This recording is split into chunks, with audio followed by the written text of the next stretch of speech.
the lead, though. He's not been in a picture all afternoon. Suddenly he's in the lead, but under attack. Contact here in the tri-oval. Edwards goes up in the air. Brad Keselowski comes by. He'll score the win in the Aaron's 499. Huge congratulations are in order. This has to be one of the biggest upsets in Cup history as of late. Yeah, no doubt. I mean, there's so many different things when you think and you look back at it. Part-time driver, a car not in the top 35, single car team owner. We started in the back because we blew an engine in practice.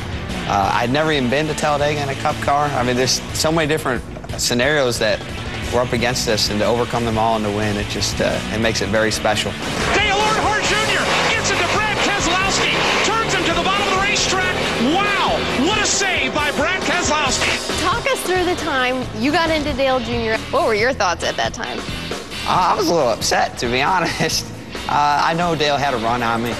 He's starting to make a move, and I just wanted to run him down a little bit and just kind of say, hey, you know, you can push me if you want.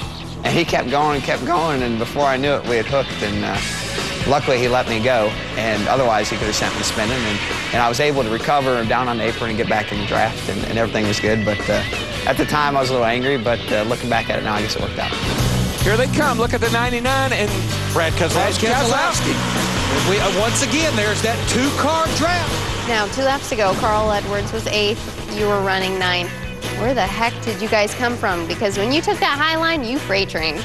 Yeah, well, I'd really saved my car to make sure it was in good shape for the end of the race. And it just happened to work out that the distance between Carl and the rest of the field was enough to where when I started pushing, we got a mega run.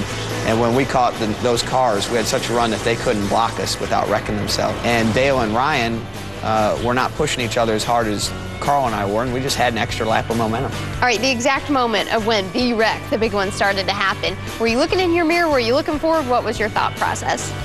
Well, I looked right in my mirror after I'd cleared Carl. I knew that I wasn't going to hit the wall myself. And I was looking for anyone else that was coming. And Carl's car caught my attention. Obviously, it was in the air. It was doing the pirouette. And I could see it make contact with the catch fence. And I instantly felt terrible for Carl because the last thing I wanted to see was for him to wreck. I did watch it happen in my mirror, and I saw the ending as spectacular as it was from one of the best seats as well. For the first time in his NASCAR Sprint Cup career, and I'm sure not the last, Brad Keselowski is in victory lane here at Talladega. All right, let's get to the good stuff. Victory lane, you had a wild celebration in victory lane, throwing your trophy at your crew. What were you thinking? Oh, hey, man, they deserve a trophy just as much as I do. I mean, when you replay the race and you look through all the scenarios that happened, it really shows why this is a team sport. When I look back at the accident I think there was on lap 8, and I actually got an oil cooler through the front end of my car. It did some pretty extensive damage to my car, which I couldn't see at the time.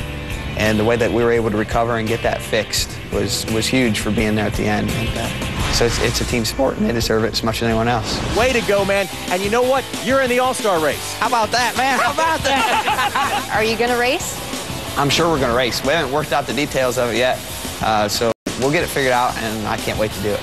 Can you believe you're going to be racing for $1 million now? I know, that's pretty awesome, too. I can't even believe I'm even going to be racing it, let alone for the money or for the glory.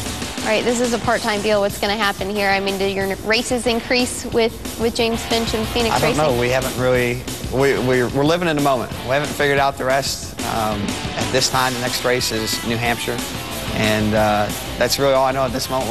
We're just living in the moment and enjoying this win, and we'll worry about the future later.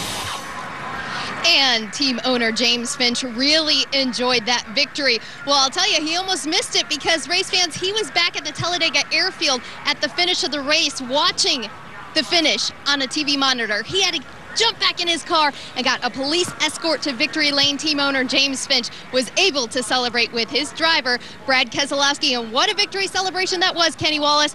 He was awfully excited on NASCAR victory lane. You guys got to enjoy that moment with a rookie winner in the Sprint Cup Series. What a fun night.